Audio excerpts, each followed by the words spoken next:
జలమే తరంగం కనపడుతున్నది. కానీ జలం పోదు, తరంగం పోతున్నదే. మరి అయ్యా జలమే తరంగం అన్నారు కదా, ఇంకా ఒకటి పోదు ఒకటి పోతుందని ఎందుకంటున్నారండి మీరు? ఓహో, అదే నీకు పట్టుకున్న సందేహం. ఒక్క మాట, జలంలోనే పొయ్యే భాగం ఒకటి, ఇలా చెబితే గాని నీకు తృప్తి లేదు. జలంలోనే బతికే భాగం ఒకటి, చచ్చే భాగం ఒకటి. చచ్చే జలము తరంగం, బతికే జలము సముద్రం. ఇంకా నీకు తృప్తేనా? అంటే తనకు తానే బతుకుతుంటుంది, చస్తుంటుంది, విశేషంగా చచ్చిపోతుంది, సామాన్యంగా బతుకుతుంటుంది. అయితే మరి చస్తే ఎలాగంటే లెక్కేమిటండి? తన రూపాలు ఎన్ని వందలు వస్తూ పోతున్నా లెక్క లేకుండా తాను బతికే చూస్తున్నది కాబట్టి తనకు చావు లేదుగా, సామాన్యానికి చావు లేదుగా. ఓహో, అయితే ఇప్పుడు జరుగుతున్నది, ఇప్పుడు దార్ష్టాంతికం చెప్పండి, వెంటనే చెప్పండి, మళ్ళీ మర్చిపోతాం మేము. చెబుతా నేను మర్చిపోతా, ముందు మీరు మర్చిపోవడం దేవుడు ఎరుగో. పరమాత్మ ఇప్పుడు బతుకుతుంటాడు, జీవాత్మ చచ్చిపోతాడు, జగత్తు ప్రళయం అయిపోతుంది. అర్థమైందా? ఇప్పుడు జీవ జగత్తులు పరమాత్మే మరి. ఓహో, ఇదే అండి విషయం. అందుకనే మనం పోతున్నాం. సామాన్య రూపంగా పోదు రాదు, అది పరమాత్మ. విశేష రూపాలుగా ఆ పరమాత్మే చస్తాడు, బతుకుతాడు. ఆ పరమాత్మే.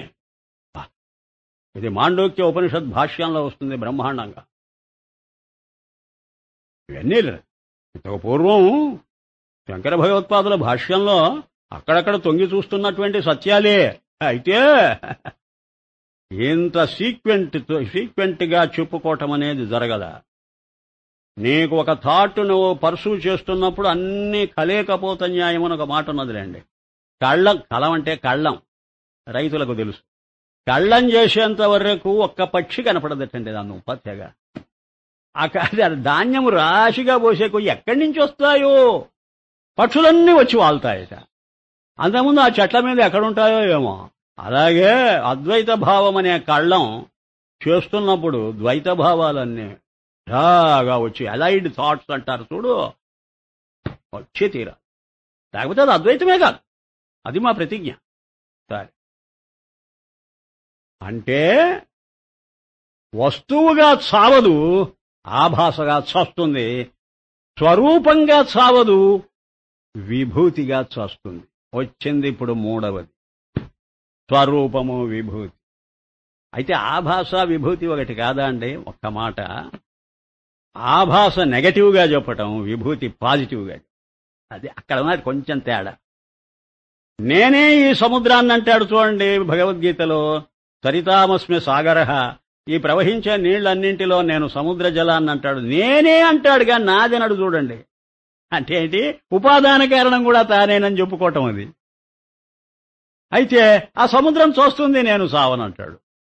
నేను సావదు, ఆ నేను ఏ సముద్ర రూపంగా కనపడుతున్నదో ఆ రూపం పోతుంది. ఎక్కడికి పోతుంది? ఏం భయం ఏమి నీకు? ఎక్కడికి పోతుంది? నాలోకి. ఆ సముద్రాన్ని పట్టుకొని నువ్వు చచ్చిపోతున్నావు, అదిగో నీ తరంగం పోతున్నదంటే ఎక్కడికి పోతున్నది? నేనే, నాలోకే వచ్చేసింది. అక్కడ జనన మరణాలు రెండూ స్వరూపంలో లయమైపోయాయి. జనన మరణాలుగా చూస్తుంటే నీకు భయం, గాని స్వరూప దృష్టితో చూడు, ఏం భయం లేదు. అప్పుడు విభూతి. ఆభాస అనేటప్పటికి నీకు భయంగా ఉన్నది. విభూతి అనంటే నేనే ఇంకో రూపంలో ఉన్నా, నాకేమటా భయం? నేనే ఆ రూపంలో ఉన్నా. ఆ రూపం పోతుంది, ఆ రూపం కూడా నేనే, నాలోకే పోతుంది. మళ్ళీ కావాలంటే నేను సృష్టించుకుంటానయ్యా, శక్తి ఉందిగా. అర్థమవుతున్నదా? శక్తి ఎప్పుడు స్వాధీనమైనదో, పోయినా ఒకటే పోకున్నా ఒకటే, నేను కావాల్సినంత. ఇప్పుడు ఒక ఇంద్రజాలికుడు ఉన్నాడు, వాడు కొంత సృష్టి చేశాడు, అందరికీ బాగా ఆనందంగా ఉన్నది. 4 డబ్బులు పోగు చేసుకున్నాడు, వెళ్ళిపోయాడు. మళ్ళీ ఒక 10 రోజులకు వచ్చాడు, మళ్ళీ ఒక ఇంద్రజాలం ప్రదర్శిస్తున్నాడు. ఇంతకుముందు ప్రదర్శించావు కదరా, అదంతా ఉపసంహరించావు, అయిపోయింది కదా. ఇప్పుడు మళ్ళీ ఎక్కడి నుంచి వచ్చా? నా శక్తి అండి. అప్పుడు వ్యక్తమై చూపింది, ఇప్పుడు అవ్యక్తమై నా దగ్గర ఉంది. నా దగ్గర ఉండాలే గాని ఎప్పుడు కావాలంటే అప్పుడు ఆపరేట్ చేస్తా. ఇప్పుడు ఆ కంప్యూటర్ ఆపరేట్ చేసేవాడు ఎప్పుడు కావాలంటే ఆ మెమరీలో నుంచి బయటికి లాగుతాడు, మళ్ళీ మెమరీలో ఉండిపోతుంది. కంప్యూటర్ ఇప్పుడు ఎలా ఉన్నది? ఇన్యాక్టివ్ గా ఉన్నది. వాడు ఆపరేట్ చేస్తే యాక్టివ్ అవుతుంది. Why not?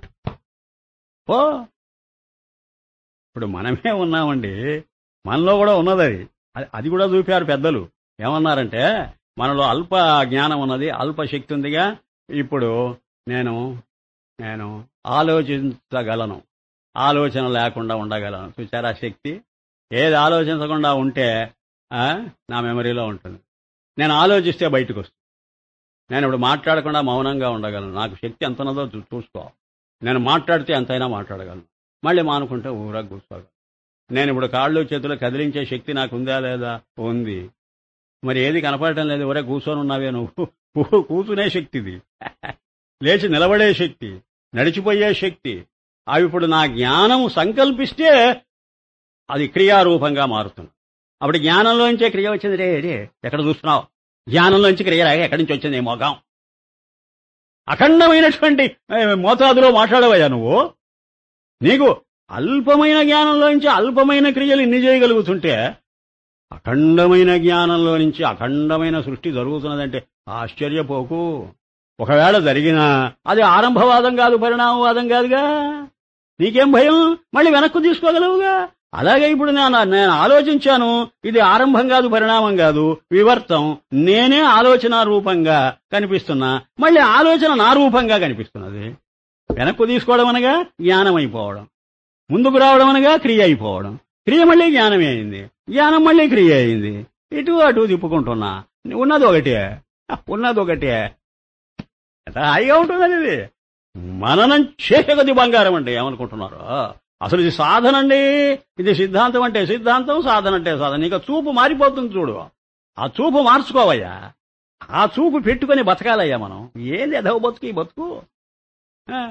పిచ్చి బతుకు. ఇది కాదు బతుకు. డివైన్ లైఫ్ అంటే అది. అందుకనే ఆయన అంటుంటాడు దివ్య దృష్టి అంటుంటాడు. కమలి వారా గమనించారో లేదో, కార్యంలో కారణాన్ని చూడడమే దివ్య దృష్టి అంటుంటాడు. విభూతి అయిపోయిందా? ఇప్పటికి రెండో ఒకటే. ద్వైతం అద్వైతం అయిపోయింది. కార్యకారణాలుగా స్టార్ట్ చేశాడు. ఏంటి స్వరూప విభూతులుగా మార్చి పారేశాడు. ఎవరికి ఏమన్నాడో తెలుసా? ఈ స్థితిలోనే ఎంతకాలం ఉంటావు అని అడిగాడు. ఇప్పుడు ఈ చూపు పెట్టుకునేంత వరకు సడలిపోతుందేమో చూపు. అప్పుడు ఏం చేస్తావు? ఏది నేను లాగేస్తే నీకు బలం కోల్పోతున్నావు. నువ్వు ఎంత దీన్ని కలుపుకోవడానికి ప్రయత్నించినా అది మళ్ళీ విప్లవం తీసుకొస్తుంది నీ మీదకి. ఎందుకంటే ఇంతకుముందు అలవాటు కదా, ఆ అలవాటు ఒకసారి పోగొట్టుకోదు. అప్పుడు ఏం చేశారంటే ఉపహిత ఉపాధి నిన్న వచ్చింది. పారమార్థికమైనటువంటి స్థితిలో ఉంటుండు. వ్యవహారం దశకు వచ్చేటప్పటికి బెదిరిపోకు. అక్కడ మనకు వచ్చేది అదే కదా గొడవ. అందుకనే యోగాభ్యాసం చేయలేక చూస్తున్నాం, పక్కదారి దొక్కుతున్నాం మనం. ఎందుకనంటే ఈ రెండింటినీ రాజీ చేసుకునే సామర్థ్యం లేక పక్కకెళ్ళిపోతున్నాం. యోగం ఎప్పుడు కూడా ఎస్కేపిజం అని చెబుతుంటానా నేను? ఇదే అది. అదేమిటది? ఈ వ్యవహారం నాకు అడ్డు తగలటం లేదు. ఎందుకనంటే నీ సర్వవ్యాపకమైన జ్ఞానాన్ని ఎప్పుడు గుర్తు చేసుకుంటూ ఉన్నప్పుడు. అందుకే స్మరణ ఉండాలి. అది అభ్యాసం కావాలి. అభ్యాసం అయ్యే కొద్దీ ఇది లెక్కలేదు నీకు. ఏంటంటే ఈ ఆలంబనం ద్వారా, ఈ ఉపాధి అంటే ఆలంబనం అనుకోండి, ద్వారం అని అన్నానుగా నిన్న, మీడియా అన్నానుగా, దీని ద్వారా ప్రసరిస్తున్నది అదే. నేనే దీని ద్వారా ప్రసరిస్తున్నా. కాబట్టి నేను సాక్షిగా ఉంటూనే కర్త, అదే అంటున్నాడు ఆయన. నేను సాక్షిగా ఉంటూనే భోక్త. నేను కర్మ చెయ్యకుండా అకర్మగా ఉంటూనే కర్మణ్యకర్మ అకర్మణిచ కర్మ. నేను నైవ కించిత్ కరో. ఇప్పుడు భగవద్గీత ఇప్పుడు కానీ అర్థం కాదు మనకో. నైవ కించిత్ కరోమీతి యుక్తో మన్యేత తత్వవేత్ పశ్యన్ శృణ్వన్ స్పృశన్ పానీయంబులు ద్రావుచున్ గుడుచుచున్. అది చేస్తున్నా కూడా సంతత శ్రీనారాయణ. ప్రతి చోట ఆ దృష్టి అద్వైతం, సృష్టి ద్వైతం. ఆ దృష్టితో సృష్టి చూస్తూ ఉండడమే. ఇది రాజీ, ఇది బ్రహ్మాండమైన విషయం. కనుక అన్ని పనులు చెయ్యకుండా ఉండడం కాదు అద్వైతానుభవం, చేస్తూ కూడా ఈ దృష్టిని పట్టుకొని కూర్చోవటం అద్వైతం. ఇప్పుడు కూడా చూడండి, మనలో జ్ఞానం ఏ పని చెయ్యదు, జ్ఞేయమైన మనస్సు చేస్తుంది, జ్ఞేయమైన ప్రాణం చేస్తుంది, జ్ఞేయమైన శరీరం చేస్తుంది. ఇవి చేస్తుంటే లోపల ఆ జ్ఞానం ఏమైనా చేస్తున్నదా? చూస్తున్నది. కాబట్టి నీకు రెండు జరుగుతున్నాయి. చూచే చూపు ఉంటున్నది, చేసే చేత ఉంటున్నది. చూపు చేత రెండూ కలిసిందే జీవితం. అయితే ఎటు వచ్చి చేసేటప్పుడు చూపు మరిచిపోతున్నాం, చూపు పెట్టుకున్నప్పుడు చేతులు మరిచిపోతున్నాం. రెండింటినీ కనెక్ట్ చేసుకోలేక డీలింక్ చేసుకుంటున్నాం. లింకప్ చేసుకున్నప్పుడు అది జీవన్ముక్తి. అదే ఒక మహానుభావుడు, ఒక జ్ఞాని, ఒక అవధూత జీవిత విధానమని చెప్పి అక్కడికి మనం ముగించేశాం. సరిపోయిందా? ఇప్పుడు కమ్లీవాలాను మళ్ళీ చదవండి. ఇంకా దీని మీద పరిష్కారాలు చేస్తున్నాడు ఆయన, బ్రహ్మాండమైనవి. ఇదంతా మనసులో పెట్టుకొని రాసే వ్రాత చూడండి. చతుర్భుజ విష్ణుకి మూర్తి సహిత సర్వ జగత్ హమారే స్వరూప్. ఏ మొత్తం నా స్వరూపమే అంటే స్వరూపం విభూతి రెండూ స్వరూపమే. ఆత్మాసే హీ ప్రకాశమాన్ హై, ఎందుకంటే నా ప్రకాశమే తప్ప ఇంకొక ప్రకాశం లేదు. ఆ తర్వాతన ఆప్ ఖండ అఖండ కో క్యో కర్తా హై. చూసారా ఇప్పుడు మనం అనుకున్నమాట, అఖండాన్ని ఖండంగా ఎందుకు భావిస్తావు నువ్వు? అందువల్ల వచ్చేది గొడవ. ఖండ జ్ఞానంగా చూసేటప్పటికి ఈ సృష్టి దీనికి నాకు సంబంధం లేదని తెగదింపులు చేసుకుంటున్నావు. ఆప్ నీవు ఖండ అఖండకో క్యో కర్తా హే, ఎందుకు చేస్తున్నావు? అంశ అంశీ భావ్, ఈశ్వరుడికి అంశమా జీవుడు? ఎవడరా చెప్పింది నీకు? మహాకాశ్ కా ఘటాకాశ అంశ హై. మహాకాశానికి ఘటాకాశం ఒక అంశమా? ఏది అంశం? ఆ ఘటం, ఆకాశం కాదు. ఆకాశానికి హోల్ ఏమిటి, పార్ట్ ఏమిటి? నిరాకారమైన దానికి. చిన్గార అగ్నిక అంశ హై. చిన్గార అంటే నిప్పు రవ, అది ఆ అగ్నిమండలానికి అంశమా? అర్థాత్ వహీ రూప్ హై. ఆ మాటే చెప్పు, అదే ఇదని చెప్పు. అంటే ఖండాన్ని ఎగరగొడుతున్నాడు. అఖండమే ఖండంగా వ్యవహరిస్తున్నది. అదెక్కడ వ్యవహారం దగ్గరికి వస్తున్నాడు. అఖండమే ఖండంగా వ్యవహరిస్తున్నది. అలాగే ఇప్పుడు ఈ జీవుడు ఈశ్వరుడే ఖండంగా శరీరంలో కూర్చొని కళ్ళు పెట్టుకొని చూస్తూ చెవులు పెట్టుకొని వింటూ ఆ భావం మనసుకు తెచ్చుకో. అప్పుడు నీ ఖండ భావం కనపడదు, అఖండ భావం కనపడుతుంది. అప్పుడు అఖండంతో లింక్ అయిపో, నీ మనస్సును లింక్ చేసుకో, ఖండాన్ని చూస్తుండు. నువ్వు రెండు పనులు చేయాలయ్యా, జోడు గుర్రాల స్వారిది, వన్ వే ట్రాఫిక్ కాదు ఇదే. అఖండాన్ని చూస్తున్నానండి, ఇంకా ఈ ప్రపంచం నాకు అవసరం లేదంటే యోగివైపోతావు నువ్వు. జాగ్రత్త, హఠయోగివి నువ్వు. నో, అది పద్ధతి కాదు. మరి ఏం చెయ్యాలండి? అఖండ దృష్టి పెట్టుకో. నేను అఖండంగా సర్వత్రా ఉన్నాను అనుకో. నీలో శరీరం ఉండి ఆ శరీరం పనులు చేస్తుంటే నీవు శరీరం లోపల వెలపలా ఉండి దాన్ని గమనిస్తున్నట్టు నువ్వు నిరంతరం భావన చేస్తుండు. అప్పుడు నీ విభూతిగా కనపడుతుంది ఆ నామరూపాలు. అంతేగాని నీవు తగ్గిపోయి దాన్ని చూస్తే అది వాస్తవం అయిపోతుంది. ఒక్కటే మాట, నీవు శరీరం మేరకే తగ్గిపోయి చూచావా, ప్రపంచం వాస్తవం నీ ప్రాణం తీస్తుంది. అది నీకప్పుడు సమస్య వాస్తవంగానే వచ్చి నెత్తిన పడుతుంది. నీవు పెరిగిపోయి ప్రపంచాన్ని చూస్తే అది ఆభాస అయిపోతుంది, నిన్ను ఏమీ చేయలేదు. రెండేనండి మాటలు. నీవు తగ్గావా దానికి బలం వస్తుంది, అప్పుడు అది వాస్తవం. నువ్వు పెరిగావా దానికి బలం తగ్గిపోతుంది, అప్పుడు అది ఆభాస. నీవే అది అని అర్థం చేసుకున్నావా అది విభూతి. నేను ఊరెగ్గూచున్నా నేనే, పనిచేస్తున్నా నేనే అనుకున్నావా ఉపహిత ఉపాధి సంబంధం. 4 కలిపేశా. ఇక మీ ఇష్టం.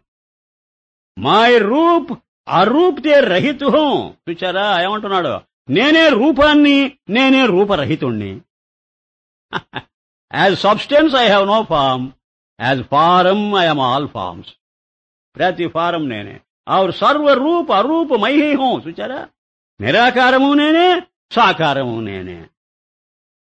ఇప్పుడు ఈయన భావాలు అర్థం కావాలంటే మనం ఇంత ఉపోద్ఘాతం చెప్పుకుంటేనే.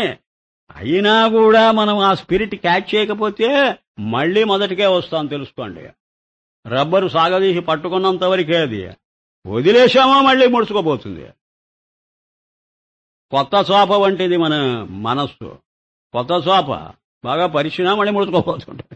అలవాటు కావాలి. ఆ చాప పరిస్తే పరిచినట్టే ఉండాలి అంటే ఎంతో కాలం అలా పరిచి అందరూ కూర్చొని వెళ్ళిపోతుంటే అప్పుడు అది పరిస్తే పరిచినట్టే ఉంటుంది, లేకపోతే ముడుచుకోబోతుంది. మనస్సు అంతే. అందుకనే నిరంతరము అఖండ భావనను మనం మనస్సుకు తెచ్చుకుంటూ ఉండాలి. మరణాది, భజనాది, आनंद जानना व असत्य जड़ दुख रूप जानना तथा पवन को स्वप्रकाश मानना ప్రాణమే స్వప్రకాశం అని అనుకోవడం అన్యకో పరప్రకాశం అన్న మరొకటేదో పరప్రకాశం అనుకోవడం తథా ఆత్మ బ్రహ్మకో స్వప్రకాశ సాక్షిమాన్న ఆత్మను సాక్షి అనుకోవడం అన్య దృశ్యకో పరప్రకాశమాన్న ఈ మొత్తం ప్రపంచం ఆ సాక్షి వల్ల భాషిస్తున్నదని అనుకోవడం అహం త్వం పరోక్ష అపరోక్ష నేను నీవు పరోక్షం అపరోక్షం మాన్న ఈ విధంగా ఆలోచించడం ఇత్యాది మన్ కి మానింది వాడేది వాడిస్తున్నాడు. ఎవడరా నీకు చెప్పింది? అబ్జర్వర్ ఒకడు, అబ్జర్వుడు ఒకటి, స్వరూపం ఒకటి, విభూతి ఒకటి. నో, అంతా కలిసి ఒకే ఒక పదార్థం. జో హై సో అనిర్వాచ్య పద. ఏదుందో అదే ఉంది, ఇంకేం మాట్లాడుకో. నిర్వచనం చెయ్యకో. Don't comment on it, don't interpret it, don't judge. తర్వాత ఇప్పుడు చూడండి, మనం అనుకున్న దానికంతా కిరీటం లాంటి మాట ఒకటి. అష్టిభాతి ప్రియ, అంతే ఉన్నది, ఇంకేం మాట్లాడుకో. సబ్ బ్రహ్మ రూప్ ఆత్మ హై, అదే బ్రహ్మం, అదే ఆత్మ. సోయి స్వరూప్ హై, అదే నీ స్వరూపం. ఇస్సే, దీనివల్ల నువ్వు అర్థం చేసుకోవాల్సిన ఏమిటో తెలుసా? వింటుండండి, ఆయన చెబుతున్నాడు. ఘటభీ విధిపక్షమే స్వయం ప్రకాశే, పటభీ స్వయం ప్రకాశే, తృణభీ స్వయం ప్రకాశ రూపే. ఆ కుండలు స్వయం ప్రకాశమే, ఆ బాణలు స్వయం ప్రకాశమే. ఎవడు చెబుతాండి ఈ అద్వైతం? ఒక గడ్డి పోస స్వయం ప్రకాశమే. అంత ఆత్మ అన్నప్పుడు నేను చూస్తున్నా, అది నాకు కనిపిస్తున్నది అంటే అవేమిటి? నీవు వేరు, అది వేరా? ప్రతిదీ స్వయం ప్రకాశమే. మనం ఇంతవరకు ఏమని విన్నాం? ఆత్మ స్వయం ప్రకాశం, మిగతాది పరప్రకాశం అని ఎన్ని మాటలు చెప్పుకున్నాం. అంతా వెనక్కు తీసుకోవాలి. జబ్ నామరూప భీ భ్రాంతి భాత్ अष्टी भाती प्रिय रूप है, प्रिय रूप कर స్వయం ప్రకాశ రూప హైతో నామరూపాలు కూడా సచ్చిత్తులే అయినప్పుడు, అవి కూడా స్వయం ప్రకాశం అనే ముద్ర దాని మీద పడ్డప్పుడు, పవన్ క్యా స్వప్రకాశ రూపు నహి? ప్రాణం ఎందుకు కాదండి స్వప్రకాశం? చూచారా?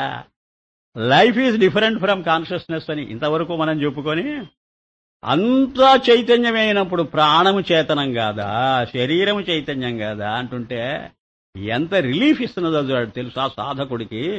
ఎంత రిలీఫ్ అంటే, నేను ఎంతో కాలం చాలా మదన పడ్డా. మీరేమిటి పడ్డారండి? మీరు నేను చెబుతుంటే సిద్ధాంతం, నేను అన్నీ వడ్డిస్తుంటే హాయిగా భోజనం చేయడానికి బద్దకిస్తున్నారు మీరు. అసలు ఆ వంట చేయడానికి ఎంత నేను తంటాలు పడ్డానో మీకేం తెలుసు? ఇప్పటికే పడుతూనే ఉంటాను నేను. నేనేది టేకన్ ఫర్ గ్రాంటెడ్ గా తీసుకోను. నా లైఫ్ అండ్ డెత్ అండి ఇది. మీరు కూడా అలా భావించకపోతే, కమిట్మెంట్ లేకపోతే అబ్బే బాగుపడమండి. మనం ఏదో చెబుతున్నారు వింటున్నాం కాదండి, చెప్పటం వినటం దేశాలు బారేయండి. ఎప్పటికైనా ఆత్మావారే ద్రష్టవ్య అని యాజ్ఞవల్కుడు చెప్పినట్టు ఆత్మదర్శనం కావాలి మనకంతే. ఎందుకు ఇదంతా? ఆత్మదర్శనం అనేసరికి ఆత్మ ఎక్కడో ఉంది, అనాత్మ ఇక్కడ ఉంది అనేటువంటి భావం పోగొడుతున్నారు ఇప్పుడు కమలీవాల. ఇది అంతా ఆత్మే అయినప్పుడు అంతా స్వప్రకాశమే, పరప్రకాశం ఎక్కడుందని అడుగుతున్నాడు ఆయన. నువ్వు చూస్తే కనిపిస్తున్నది అంటావేంటి? ఆ కనిపిస్తుంది కూడా చూస్తూనే ఉన్నది నిన్ను. అర్థం చేసుకో. ఒకప్పుడు అనిపిస్తుందండి నాకు, ఇలా పడుకొని ఎప్పుడైనా ఇంట్లో ఆలోచిస్తూ ఉంటా, ఎంతో దూరం పోతున్నట్టుంటుంది, నన్ను వదిలేసిపోతుంటా. ఆలోచన అంటే నన్ను వదిలేసిపోవడం. ఆలోచన వెళ్ళిపోతూ ఉంటుంది ఎక్కడికో. మళ్ళీ ఒక్కసారి వెనక్కు తీసుకొని ఇలా చుట్టూ చూస్తుంటే అవన్నీ అడుగుతున్నట్టు ఫీల్ అవుతాను. ఏంటి ఎంత దూరం పోయావు ఇప్పుడు మమ్మల్ని వదిలేసి? అక్కడ ఉండే సామాగ్రి మన ఫర్నిచర్ అండి, ఫర్నిచర్ అడుగుతుంటుంది అండి. ఏంది ఎక్కడికి వెళ్ళిపోతున్నావు? మేము ఇక్కడే ఉంటే మమ్మల్ని చూడకుండా, దేని చూద్దామని నీ తాపత్రయం? అసలు ఏదైనా ఉందా ఇదిగాక? ఇదం సర్వం యదయమాత్మ బృహదారణ్యకోపనిషత్తు. ఇదంతా ఆత్మే. మహర్షి మాట చూడండి, ఎంత జీర్ణించుకోవాలి కమలీవాల ఆ ఉపనిషద్ భావాలను. స్వయం ప్రకాశ రూప్ హీ హే, క్యోంకి అష్టి భాతి ప్రియ రూప్ బ్రహ్మాత్మా హీ స్వయం ప్రకాశ్ హై. అదే అసలు స్వయం ప్రకాశం. ఔర్ పవనాదిక్ అష్టిభాతి ప్రియ రూప్ హై. ఈ ప్రాణము మొదలైనవి కూడా అష్టిభాతే కదా, పృథక్ నహి, దానికంటే వేరే ఎక్కడున్నాయి? జో పృథక్ హోవేతో పరప్రకాశ్ హోవే, అది వేరుగా ఉంటే అప్పుడు చెప్పు ఇది నేను చూస్తే కనిపిస్తున్నదని. అది కూడా చూస్తున్నదయ్యా నిన్ను. ఇప్పుడు ప్రతివాడు సబ్జెక్టు ఆబ్జెక్టే. నీవు సబ్జెక్ట్ అయ్యి అదే ఆబ్జెక్ట్ అని స్టాంప్ వేస్తున్నావు. కాదు, నువ్వు ద్రష్టవు, అది దృశ్యం కాదు. అయితే నువ్వు ద్రష్టా దృశ్యమే, అయితే అది ద్రష్టా దృశ్యమే. అప్పటికి రెండు రెండే, రెండు కలిసి ఒకటే. మాట్లాడుకో. ఇసే పవన్ భీ స్వప్రకాశ రూప్ హై. కాబట్టి ప్రాణం కూడా స్వప్రకాశం అంటే తప్పు లేదు. నిశ్చయ జో చాహియే ఐసా హీ దృఢ చాహియే. నువ్వు నిశ్చయం చేసుకునేట్టయితే ఇలాంటి నిశ్చయమే చేసుకో. ఎప్పుడు నేనొకడిని, అదొకటి, నేను చూస్తే అది కనిపిస్తున్నది, నాన్ సెన్స్. ప్రమాణం ప్రమేయం రెండో కలిసి ప్రమాణం అనవద్దు, ప్రమేయం అనవద్దు, ప్రమాను బతుకుతావు. అందుకనే ప్రజ్ఞానం బ్రహ్మ. వాడేమన్నాడు? జ్ఞాత అనలేదు, జ్ఞేయం అనలేదు, ప్రజ్ఞానం అన్నాడు. జ్ఞానం అనంటే మన దగ్గర ఉంది కదా అని అంటావేమో. ప్రజ్ఞానం అంటున్నాడు, నువ్వు బోల్తా పడతావని. ప్రజ్ఞానం అంటే అఖండ జ్ఞానం. అఖండ జ్ఞానమే నీ స్వరూపం, ఖండం కాదు. ఖండం అనేటప్పటికి ఇంకో ఖండం కనపడుతుంది. సావుదంపులు ఏమిటంటే నువ్వు శరీరం మేరకే ఖండం అయిపోయేసరికి శరీరం చుట్టూ ఇంకో ఖండం కనపడుతుంది, అది జగత్తు. ఎంత చెప్పుకుంటున్న ఆనందం ఇది. నిశ్చయ వినా జో కహతా హై, సునతా హై, చింతన్ కర్తా హై, తో తబ్ అకార్య హై. నీవు ఈ మనసులో ఈ నిశ్చయ జ్ఞానం లేకుండా నువ్వు చెబుతున్నావు, ఒకరికి ఉపయోగం లేదు, వింటున్నా అంతకన్నా లేదు. అవి పనిచేయవయ్యా, పనికిరానివి. తా బంధకే నివృత్తి మోక్షకే ప్రాప్తి వాస్తే కనుక ఇప్పుడు బంధం మోక్షం అనేవి కూడా లేవన్నమాట. అది ఆభాష. త్వరక యత్న హై. ఇదిగో ప్రయత్నం చేసేదో సాధిస్తామనుకుంటున్నావే, తిస్ యత్నసే రహిత్ హువా హి శాంత్ హోతా హై. ఆ ప్రయత్నం మానేస్తేనే నీకు శాంతి, నీకు స్థిమితత. మోక్షం కోసం ప్రయత్నం ఏమిటి? Non sense. నువ్వు ఇప్పుడు ముక్తుడు వెయ్యి ఉండవు పక్క. ఇప్పుడు అక్కడ తమాషా ఏంటంటే ఇంత చెప్పుకున్న అనాలిసిస్ మళ్ళీ సింథసిసే. ఇంత చెప్పుకున్నటువంటి విమర్శ ప్రకాశ స్వరూపమే. తో ఆప్ సహిత్ సర్వ శివరూప జాన్. నీతో సహా అంతా శివమేననుకో. దృఢ నిశ్చయ హోనా న హోనా, సర్వరూప జాన్నా తదా న జాన్నా, ఏ అంతఃకరణ కా ధర్మ హై. తెలుసుకోవడం, తెలుసుకోకపోవడం, అంతా కూడా మనస్సు చేసేటువంటి మోసం. నీ మనస్సుకు నువ్వు చెప్పుకో సమాధానం. सर्व इंद्रियों के व्यवहार होते व न होते सर्वकल्पित नाम रूप संसार का अधिष्ठान होने पर भी अवांग मनस गोचर संसार से अपने प्रत्येक आत्मा को अवांग मनस गोचर सम्यक जानना ही ज्ञान निश्चय है. ఒక మాట చెబుతా విను. అధిష్టానం ఏమిటో నువ్వు గుర్తించావంటే ఆరోపితంతో లావాదేవీ పెట్టుకున్నా పెట్టుకోకపోయినా ఒకటే. అంటే పరమార్థం వ్యవహారం రెండూ సాగిపోతాయి. వ్యవహారం చేసినా అది పరమార్థమే, అది అధిష్టానమేగా. ఇప్పుడు బంగారం అధిష్టానం, సొమ్ములు ఆరోపితం, మంచిదే. నీకు బంగారం అంటే ఏమిటో తెలుసుకున్న తర్వాత ఏ సొమ్ము మెళ్ళో వేసుకున్నా ఏమీ కొంపమునిగింది లేదు. బంగారమనే భావమే ఉంటుంటుంది. రాగి కాదు, ఇత్తడి కాదు, ఏది కాదు కదా. ఇంకే ఎందుకు నీకు గోల? భేదం ఎక్కడున్నది? అంతా అభేదం తప్ప. సొమ్ముగా వేసుకుంటే ఎంత, బంగారంగా దగ్గర పెట్టుకుంటే ఎంత, ఒక గోల్డ్ బిస్కెట్ ఎక్కడో లాకర్లో పెట్టుకుంటే ఎంత, దాంతో పని సొమ్ములు చేయించుకుంటే ఎంత, అంత అలికేసినట్టు ఒకే పసిమి మిసిమి అలా చూడవయ్యా. పెళ్ళాం బిడ్డలిండు వాకిళ్ళు సొమ్ములయ్యా. ఎందుకు వదిలేసిపోదామని ఆలోచిస్తున్నావయ్యా నువ్వు? సన్యాసం అంటే అదటయ్యా. అది కాకుండా మరేదీ లేదనే భావం పెట్టుకోవడమే సన్యాసం. మరేదీ లేదు అనుకోవటం సన్యాసం. చెప్పాడు పాపం, చాలాసార్లు చెబుతూనే ఉన్నాడు ఆయన, మనసుకు పట్టటంలే. అప్నే ప్రత్యేగాత్మకో సమ్యక్ జాన్నా హి జ్ఞాన్ నిశ్చయ. ఇప్పటికే చెప్తాం, రేపటికే చెప్తాం. నీ ప్రత్యేగాత్మను ముందు పట్టుకో, మిథ్యాత్మను పోగొట్టుకో. గౌణాత్మ లేదు. బంగారం అంటే ఏమిటో తెలుసుకో. సొమ్ములు లేవు, సొమ్ములంతా బంగారమే. లేకపోతే సొమ్ములకు వాస్తవికత్వం వస్తుంది. బంగారం వదిలేసి పట్టుకుంటే ఓహో ఇది కంటే ఇది కాసులదంట పేర్లు పెట్టి పిలుస్తుంటావు. నామరూపాలు వాస్తవం అయిపోతాయి నీకు. జాగ్రత్త. నామరూపాత్మను చితగొట్టు. ఎలా కొట్టాలి? ఉన్నా కూడా అవంతా కూడా బంగారమే అనుకోవడమే వాటి చితగొట్టడం. శరీర నాశ హోతో భీ అప్నా సత్ నిశ్చయ న త్యాగతా.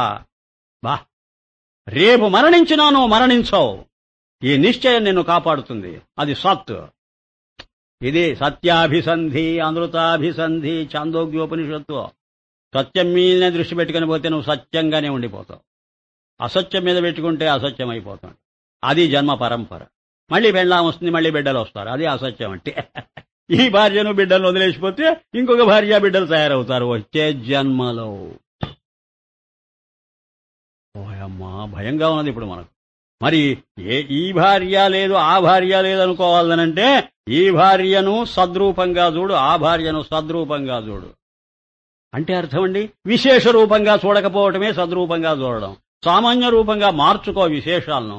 సామాన్యం ఎప్పుడూ బతికుంటుంది కనుక మరణం దానికి లేదు, మరణం విశేషానికే. అదండి ప్రిన్సిపల్, అది పట్టుకోవాలండి. కిసీకే అయితే కొత్తగా ఏదో సాధించామని మళ్ళీ అనుకుంటున్నావేమో. అద్వైతం అంతకు ముందు లేదు, నేను గుర్తిస్తేనే అప్పుడు వచ్చి నా మనసులో ప్రవేశించింది అనుకుంటున్నావా? నీ మనసు దానిలో ప్రవేశించింది, మనసులో అది కాదు. కుండ ఆకాశంలోకి వచ్చింది, ఆకాశం కుండలోకి కాదు. కిసీకే కంఠ మే మాలా హై ఔర్ భ్రమసే కోయి జాంతా హై. ఒకటి మెడలో గొలుసున్నది, వాడు భ్రాంతితో అది ఎక్కడో పెట్టాననుకున్నాడు, పోగొట్టుకున్నాను అనుకున్నాడు. ఔర్ ఆప్కో దుఃఖీ మాన్నా హై ఉస్కి ప్రాప్తి వాస్తే యత్న కర్తా హై. మొదట నాకు ఒక సమస్య ఉన్నదనుకోవడం అలాంటిది, పోగొట్టుకోవడం అలాంటిది.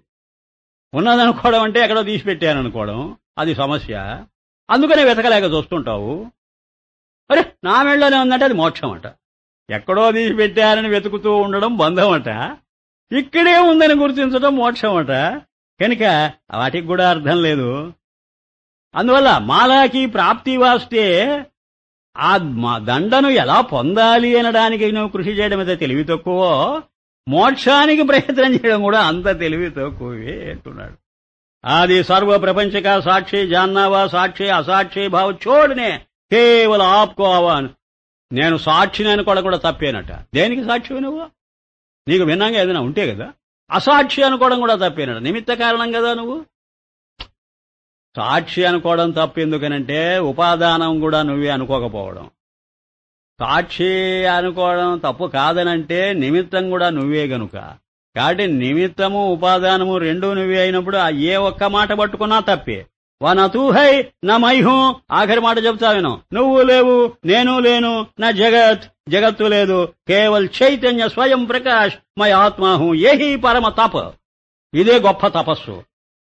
ఈ గడ్డాల మీసాలు పెంచుకొని చేసేవాళ్ళ తపస్సు కాదు. పూర్ణ తప్ ఆప్నే స్వరూప్ కా పహచాన్నా హై. నీ స్వరూపాన్ని గుర్తించటమే పరిపూర్ణమైన తపస్సు. తపస్సు అనే దానికి అర్థం చెబుతున్నాడు. తపన చెందడమే తపస్సు. నా స్వరూపం ఎప్పుడు తెలుస్తుందా, ఎప్పుడు గుర్తిస్తాం, ఎక్కడుందా అదన్నమాట తపస్సు. అంతేగాని ఊరిగా కృషించిపోవడం కాదు. జబ్ దేహాభిమాన్ పరిచ్ఛన్న దూర్ హువా పీఛే జో శేష హై తో అవాచ్య పద హై. ఈ దేహాభిమానమే తపస్సుకు భంగం. రంభా తిలోత్తమ మేనకలు ఆ విశ్వామిత్రుడి దగ్గర తపోభంగం చేయడానికి వచ్చారనే మాటకు అర్థం అది. ఎవరా అప్సరసలు? ఆ భావాలే అప్సరసలు. ఏదో ఉంది అనేటువంటి భావమే నీ తపస్సుకు భంగం. అది సర్వము ఏకం అనుకోవడం ఒక తపస్సు అయితే, అనేకమైన ఆలోచనలు రావడం అప్సరసల్లాగా అరే పురాణాలు ఇతిహాసాలు అన్ని ఈడ్చెదలబారేయవచ్చు ఇప్పుడు. వాటి కథలు అన్నిటికీ సారాంశం ఇదే. వహీ అప్నా రూప్ హై పుత్ర బంధ మోక్ష రూప్ కాల్క భయ రూప్ తప్ మనసే దూర్ హో జానా. బంధము మోక్షం ఉన్నదనేటువంటి భయం మనస్సులోంచి దూరం చేసుకోవటమే గొప్ప తపస్సు. సమ్యక్ అధిష్టాన్ జ్ఞానికా నాం పరమ తప హై. అది ఎప్పుడు పోతుందంటే అధిష్టానం ఏదో గుర్తిస్తే తప్ప పోదు. ఇప్పుడు నువ్వు అధిష్టానం దేహం అనుకుంటున్నావు నీ జ్ఞానానికి, కాదు. జ్ఞానము దేహానికి అధిష్టానం. అర్థమైందా? జ్ఞానము అధిష్టానం, అది ఆధారం. దాని మీద జ్ఞేయం ఈ శరీరం వచ్చి పడ్డది. శరీరంలో జ్ఞానం కాదు, జ్ఞానంలో శరీరం. ఈ భావం మనస్సుకి ఎప్పటికైనా పట్టాలి. ఎప్పటికైనా జీవితం ఆఖరయ్యే లోపల కృషి చేసి మనం పోవాలంతే. ఒక్కటే మాట, అలా ప్రతిజ్ఞ చేయాలి ప్రతి ఒక్కరు. ఆత్మ ఆప్కో జాన్ జైసే జీవ ఈశ్వర్ స్వప్న ద్రష్ట చైతన్యమే సమాప్తి హోతే. జీవుడు ఈశ్వరుడు వీళ్ళందరూ స్వప్నంలోంచి మేలుకునేసరికి ఏమైపోతారు? నేనే అయిపోయారు. కనుక నీవు ఆలోచించేంత నీవే అయిపోవాలి. అయితే హో అప్పునే ఆ బుద్బుదాన్ని తరంగాన్ని పట్టుకొని నీ స్వరూపం ఏమిటని అడుగు, జలాన్ని చూపుతాయిటవి. అలాగే ఈ శరీరాన్ని, ఈ మనస్సు, ఈ భావాలు వీటన్నిటిని పట్టుకొని మీరెవరని అడుగు, అస్థిభాతి అని చెబుతాయి. అప్పటికి అస్థిభాతియే నీ స్వరూపం. శరీరం కాదు, మనస్సు కాదు, ప్రాణం కాదు.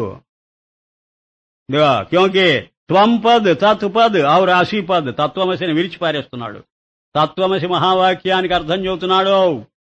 త్వం నీవు, తత్ ఆ ఈశ్వరుడు, అసి ఇద్దరు ఒకటేనని చెప్పే మాట, ఇవన్నీ కూడా డయాగ్నోసిస్, ట్రీట్మెంట్ కాదు. కేవలం మన్ కా మనన్, మనసుబడే పాటు ఇదంతా. అక్కడ ఈశ్వరుడున్నాడు, ఇక్కడ జీవుడున్నాడు, వీడు వాడు ఒకటే. ఎవరు చెప్పారు? నీ మనసులోకి ఆలోచన, నీ నోట వచ్చే మాట, అదేనా అది? మన్ కా మనన్ తుझे చైతన్య సే పృథక్ కథన్ మాత్ర హై. నీ చైతన్యాన్ని పక్కన పెడితే అది కేవలం మాట సామెతగా చెప్పే మాట. జైసే నదీ తాలాబ్ సముద్ర జల్సే భిన్న కథన్ మాత్ర హై. ఇది ఎలాంటిదంటే, ఇది నది అండి, అది చెరువు అండి, అది సముద్రం అండి అని చెప్పినట్టు. అంటే అర్థం అంతా జలమే. అయితే ఈ పేరెందుకు పెట్టావు అని అడుగుతున్నాం మేము. ఈ నామరూపాలు ఎక్కడున్నాయి? జలంగా చూడు. జలంగా చూస్తే ఎక్కడుంది ఇదంతా? జైసే తర్వాతనండి, జీవ ఈశ్వర్ బ్రహ్మాదిక శబ్ద కా అర్థ తుझ అనంత చిద్ సత్ రూప ఆత్మా మే హీ ఘటతా హై. నీవు అనంతమైన సచ్చిదాత్మకమైన స్వరూపం అనుకున్నప్పుడే అక్కడి నుంచి వస్తున్నాయట ఈ ఆలోచనలు. వీడు జీవుడు, వాడు ఈశ్వరుడు, అది బ్రహ్మం అయితేనే గాని నాకు సుఖం లేదు, అంతవరకు ఈ సంసారానికి ఈ సమస్య తొలగిపోదు. ఇవన్నీ ఏంటి? అదే ఉన్నప్పుడు ఇవన్నీ ఎక్కడి నుంచి వచ్చాయి? నువ్వు అనుకోవడం వల్ల వచ్చాయి. ఆ అనుకుంటున్నది ఏది? ఆ ట్రాన్స్ఫార్మర్ ఏది? ఏదో మనస్సు. జీవ ఈశ్వర బ్రహ్మ హై అంజనహి. హే పుత్ర, संतों ने जो कल्पना तत्व त्वम आसी पद की है तो जीवों का कल्याण वास्ते की है. इनके विचार से निज स्वरूप को पाता है. ఎందుకైతే తత్వమసి మహావాక్యం ఎందుకు వచ్చింది అడుగుతావా? డయాగ్నోస్ చేస్తే గాని ట్రీట్మెంట్ ఇవ్వలేవు కాబట్టి. డయాగ్నోసిస్ ట్రీట్మెంట్ కాదు, ట్రీట్మెంట్ చేయాలంటే డయాగ్నోసిస్. అందుకని analysis for the sake of synthesis. ఎందుకు వికల్పం చేస్తున్నారు? వీడు జీవుడు, వాడు ఈశ్వరుడు, వీడు వాడే అని ఎందుకు చెబుతున్నారు? నువ్వు చెప్పకుంటే కారా? నువ్వు చెప్పకముందు ఈ ఇద్దరు ఒకటి కాదా? నువ్వు చెబితే అవుతారా? వివేకం ఎప్పుడు? దీపం కోసం, దీపం ఆనందం కోసం. చెప్పాంగా ఇంతకుముందు, పంచదశి చెప్పేటప్పుడు చెప్పాంగా. ఇది పోస్ట్ మార్టం లాంటి. ఏది పోస్ట్ మార్టం? చచ్చిన శవాన్ని విశ్లేషణ చేసేందుకు, చావనే చచ్చినప్పుడు ఇంకేంది గొడవ? ఏదో తెలుసుకుందామని. అలాగే ఈ జీవుడు చచ్చాడు, ఈశ్వరుడు చచ్చాడు, అసీ చచ్చింది, ఇవన్నీ చచ్చిన శవాలు. వీటిని ఎందుకు విశ్లేషణ? అంతా ఆత్మేనని తెలుసుకోవడానికి. అది సింథసిస్, అది నిర్వికల్పం, ఇది సవికల్పం. ఏక హీ చైతన్యకే తీన్ భేద దేఖకరట. అదే చెబుతున్నాడు. ఒకే ఒక అఖండ చైతన్యంలో 3 తేడాలు చూస్తున్నావా నువ్వు? ఏది? తత్తు, త్వమ్ము, అసి అని భేద దేఖకర సంతోనే కహ. అయితే ఈ విధంగా విశ్లేషణ చేయకపోతే ఆ నిర్వికల్పమైన సత్యాన్ని అనుభవానికి రాదు గనుక ఏదో ఎక్స్ పెట్టుకొని లెక్క చేసినట్టు చేశారే గాని ఆ ఎక్స్కి అర్థం లేదు. కహనా చింతన్ కర్ణ మన్ వాణికా కర్మ. ఏది చెప్పినాది మనస్సు, వాక్కు, వాటికి సంబంధించిందే తెలుసుకో. మరి ఇదంతా మాకు ఎలా తెలియాలండి? అందుకేనయ్యా మీకు ఇనిషియల్ స్టేజ్లో ఒక సలహా ఇచ్చాం. సంసార సముద్ర సే తర్నేకో సత్సంగ నౌకా హై అని ఎందుకు చెబుతున్నాం మీకు? ఈ సంసారం అనే సాగరం దాటిపోవడానికి అది ఒక నౌక. ఏది? సత్సంగం. అక్కడి నుంచి స్టార్ట్ అవ్వు. ఒకసారి వచ్చి ఒళ్ళో పడదది. సత్సంగ్ సే ఆత్మవిచార హోతా హై. సత్సంగం దేనికంటావా? ఆత్మవిచారం కోసం. అంతేగాని టీ పార్టీలు అవి చేసుకోవడానికి కోసం కాదు సత్సంగం. 10 మంది కలిసేటప్పుడు గెట్ టుగెదర్. అది కాదయా, అది ఆఫ్టర్ ఆల్ అది నథింగ్. నీవు ఏ ఉద్దేశంతో 10 మంది కలుసుకున్నారు అది మానుకుంటావేంటో. సత్సంగ్ సే ఆత్మవిచాर होता है. जब विचार कर ఆత్మస్వరూప్ సమ్యక్ అపరోక్ష జానా తబ్ సత్సంగ కహా హై. ఎప్పుడైతే విచారణ చేసి అంత ఆత్మను తెలుసుకున్నావో ఇంకా సత్సంగం ఎక్కడుంది? ఎక్కడ ఉంది అంటే శంకర భగవత్పాదులు చెబుతారు, రేపు సనస్సు జాతీయంలో ఉంది అన్నాడు. అదేంటయ్యానంటే సత్తుతో సంఘం ఉంది. అప్పుడు ఈ సత్సంగం దేనికంటే ఆ సత్తుతో నీ మనసు సంఘం పొందడం కోసమే ఈ సత్సంగం నీకు హెల్ప్ చేస్తుంది. ఆప్నే సచ్చిదానంద స్వరూపాత్మాసే జో కుచ్ పృథక్ ప్రతీతి హోతా హై. నీ స్వరూపం కంటే ఏ పిసరైనా సరే నీకు అన్యంగా కనపడుతున్నదో సో స్వప్న, అది కేవలం స్వప్నం. అది కలగంటున్నావు ఏదో ఉందని. మాయా మాత్ర మిథ్యా హై, భ్రమ హై. అది కేవలం నీ భ్రమ. హే పుత్ర, భ్రమ రూప స్వప్న సే జాగ్రత్త హో. ఈ భ్రమ అనేటువంటి కలలో నుంచి మెళకువ తెచ్చుకో. మెళకువ తెచ్చుకో.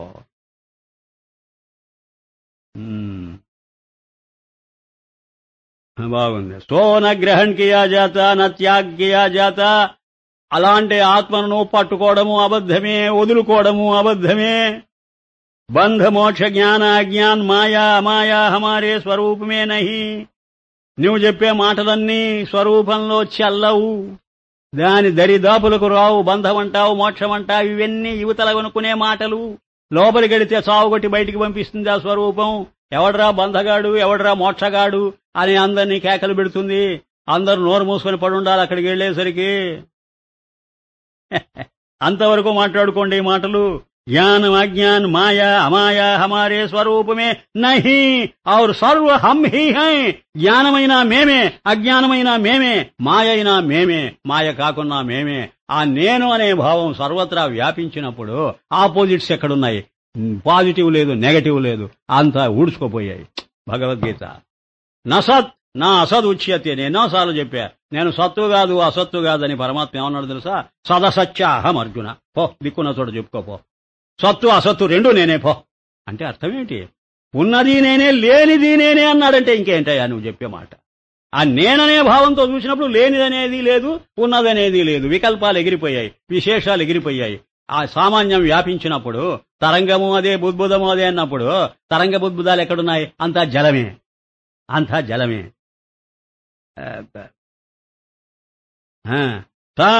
सब उपाधि है जो तुम कथन चिंतन करते हो. నువ్వు ఏదైతే తేడాగా చూస్తున్నావో దానికి ఉపాధిని పేరు. ఉపాధి అనే దానికి ఏం కొమ్ములు రాలే, తేడా చూడడమే ఉపాధి. సబ్నే కహా ఉపాధి అనుపాధి ధని దరిద్రి పాప పుణ్య హం హీ హై. నువ్వు ఏది చెప్పు అదంతా నేనే. ఇది పరిపూర్ణాద్వైతం అండి. ఆర్ ఇన్సే రహిత్ భీ హం హీ హై. అబ్బా, ఇది కానిది నేనే. ఇంకా నీకు మాట లేదు. అయినది నేనే, కానిది నేనే. दिन रात्रि क्रिया अक्रिया कर्ता अकर्ता भोक्ता अभोक्ता योग अयोग सब हम ही हैं. ఆ హం హీ హై అనడం అనేది ఒక స్టాంప్ వేస్తున్నాడు. ఒక్క మాట అండి, ఆయన మాటలకు అర్థం జ్ఞానం జ్ఞేయం రెండు నేనే, ఆత్మ అనాత్మ రెండు నేనే అన్నప్పుడు ఇక సమస్య పరిష్కారం అవి రెండు నేనే అన్నప్పుడు జననం మరణం అవి రెండు నా స్వరూపమే. అప్పుడు నాకు వేరుగా జననం, వేరుగా మరణం. ఆ వేరుగా చూడడమే సంసారం, అదే సమస్య.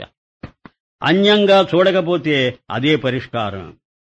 అయ్యా ఇస్సే తీస్కా కర్తవ్య భీ అసత్ హై. కనుక నీకు ఒక కర్తవ్యం ఉందనుకోవడం కూడా అబద్ధమే. నీకు ఏ పని లేదు, ఊరే కూర్చో అంతే. జబ్ తక్ శరీర్ హై తబ్ తక్ సర్వ రీతి సే ఆప్త కామ్ నహీ హై. ఎంతవరకు శరీరం ఉంటుందో అది నిన్ను పురుగై తోలుస్తుంటుంది. ఇదిగో దానికోసం ప్రయత్నించు, దీనికోసం ప్రయత్నించు, ఇది ఇంకా నీ దగ్గర లేదు కదా, మరి నువ్వు అది సంపాదించాలి కదా అని ఏదేదో పిచ్చి పిచ్చి సలహాలు ఇస్తుంటుంది. దేహధారి కిసీ కామ్ మే తో ఆప్త కామ్ హోతా హై, కిసీ మే నహీ హోతా. ఈ దేహమే నేను అనుకున్నవాడే ఒకటేమో నా దగ్గర ఉందని అనుకుంటాడు, ఒకటి లేదు దాన్ని పొందాలనుకుంటాడు. ఆ తేడా చూస్తుంటాడు. దేహం నేను కాదు, సర్వత్రా నేనే ఉన్నప్పుడు ఇంక పొందేదే ఉంది? అంతా పొందే ఉన్నావుగా. సర్వత్రా అన్నప్పుడు అన్ని చోట్ల నువ్వే ఉన్నప్పుడు పొందవలసిన పదార్థం ఏది నీకు? ఇంకా చైతన్య హీ హూ, మేరా పితానాం కారణ్ కోయి నహీ. నాకు కారణమే లేదు. నక దతస్యగార్యం నతస్యగార్యం కరణంచ విద్యతే నతత్సమస్యాభ్యధికశ్చ విద్యతే. వేదాశ్వతరం బ్రహ్మాండమైన విషయం. అయ్యా నిద్రారూప అవిద్యా కారణ్ మాతా పిత. మాతేమో నిద్రట, పితేమో మెళకువట. తండ్రి గారు సలహా ఇస్తుంటాట, నిద్రలోంచి లేరా. అందుకనే పెద్దవాళ్ళు ఉన్నదే, తల్లి మారాం ఎక్కువ అయితే చెడిపోతారు చెబుతుంటారు ఆ మాట. తల్లి గారాభం ఎక్కువ కాకూడదండి. తల్లి తండ్రిలోనే తేడా ఉన్నదండి. తల్లి ఎప్పుడు కూడా బయటికి పోనివ్వకుండా పిల్లవాడిని దగ్గర పెట్టుకుని ఆయన మా బాబు కదా, మా నాయన కదా అని అంటుంటే వాడు పనికి రాకుండా పోతాడు. తండ్రి కొరడా పుచ్చుకుదే, వెళ్ళు బయటికి వెళ్ళు, 10 మందితో కలిసి మాట్లాడుతుంది నేర్చుకో, సొసైటీలో బతకాలి మనం ఎప్పటికైనా, కొంపలో కూర్చొని ఏమిట్రా గుర్రాలు దోలుతుంటావు అని వాడికి పబ్లిక్ లైఫ్ అలవాటు చేస్తాడు తండ్రి. ప్రైవేట్ లైఫ్ లో తృప్తి పడితే చాలంటుంది తల్లి. అలాగే మనం ప్రైవేట్ లైఫ్లో అలవాటు పడ్డాం. అదే ఎవరి శరీరాన్ని వాడు నమ్ముకొని ఈ కొంప వదిలిపెట్టకుండా తల్లి గారాభం ఎక్కువై, తల్లి అంటే అవిద్య, తల్లి అంటే అజ్ఞానం, ఆ జ్ఞానం జోకొట్టి నిద్రపుచ్చుతుంటే దీనిలోనే పడిపోయి పబ్లిక్ అంటే సర్వత్రా వ్యాపించే స్వభావం పోగొట్టుకొని పాడైపోయాం. తండ్రి చెబుతున్నాడు, తండ్రి అంటే నిమిత్త కారణం, తల్లి అంటే ఉపాదాన కారణం. ఈ రకంగా చూసినా ఎంత బాగుంటుందో తెలుసా? నిమిత్త కారణం జ్ఞానం, ఉపాదాన కారణం అజ్ఞానం, జడం. జడము నిన్ను జడాన్ని చేసి పారేస్తుంది, జ్ఞానమే నిన్ను సర్వత్రా తిప్పుతూ పోతుంది. అందుకనే తండ్రే బయటికి తీసుకుపోతాడు పిల్లలను, తల్లి ఇంట్లో పనులు పాటలు చేస్తుంటుంది. ఏ దృష్టాంతం చెప్పినా అద్వైతానికి సరిపోతుంటుంది. అంచేత నీవు తండ్రిని నమ్ముకో, జ్ఞానాన్ని నమ్ముకో, నీ ఖండ జ్ఞానాన్ని అఖండంగా మార్చుకో. పబ్లిక్ లైఫ్ చూడు, అనగా అనాత్మ ప్రపంచమే పబ్లిక్ లైఫ్ మనకు. దాన్నంతా జ్ఞానంతో నింపుకోవడానికి ప్రయత్నించు. అహమేవ సర్వత్రా అస్మి, లేకపోతే అహం దేహే అస్మి, మనసి అస్మి, ప్రాణే అస్మి, అహంకారే అస్మి అని అనుకుంటుంటావు. ఆ మేరకే అస్మిని చూసుకుంటుంటావు. ఆ అస్మిని సర్వత్రా చూసుకో. పతంజలి యోగ సూత్రాల్లోనే చెప్పారు కదండి పాపం. ఏమని చెప్పారు ఆయన? అవిద్య, అస్మిత, రాగ, ద్వేష, అభినివేశా పంచక్లేశా తయేవ పాశా. చాలా బాగా చెప్పాడు పాపం. ఈ 5 క్లేశాలు నీకు, బాధలు, ఇవే నీకు పాశాలు. క్లేశమే పాశం, నేను చుట్టిపారేసాయి. ఏంటిది? అవిద్య, నేనెవరినో నాకు తెలియకపోవడం 1. 2 అస్మిత, శరీరమే నేననుకోవడం 2. నేనెవరినో తెలియకపోయేటప్పటికి సర్వత్రా ఉన్నాననే విషయం మర్చిపోయి ఇదిగో ఇక్కడే ఉన్నానేమో అనుకొని దీన్ని పట్టుకున్నా. ఇదే ప్రమాదం, ఇదే మిథ్యాత్మ. అవిద్య, అస్మిత, తర్వాత రాగ, ద్వేష, లైక్స్, డిస్లైక్స్. ఇప్పుడు దీనికి సంబంధించినవన్నీ లైక్ చేస్తాం, మనకు కావాల్సినవి. దీనికి సంబంధించకపోతే ద్వేషం, రాగ, ద్వేష. తర్వాత 5వది ఏంటండి? అభినివేశ. ఈ ప్రేమలో కూరుకుపోయాం, ఆ ద్వేషంలో కూరుకుపోయాం. అదట అభినివేశం. అభినివేశం అనే మాటకు అర్థం బాగా చొచ్చుకుపోవడం, దానిలో ఇరుక్కుపోవడం. ఇది ఎలాంటిదంటే ఊబిలో దిగబడడం లాంటిది. ఇంకా ఎంత పైకి రా, నువ్వు ప్రయత్నం చేస్తే మరి అడుక్కుపోతావు. ఊబిలో ఉండే డేంజర్ ఏమిటంటే నువ్వు కదలకుండా ఉంటేనైనా కొంత మేలు గాని కదిలే కొద్దీ కిందికి పోతుంటావు. అలాగే ఇక్కడ కూడా రాగం, ద్వేషం కదిలిస్తుంటాయి నిన్ను. ఆ కదలిక కలిగే కొద్దీ కూరుకుపోతుంటావు.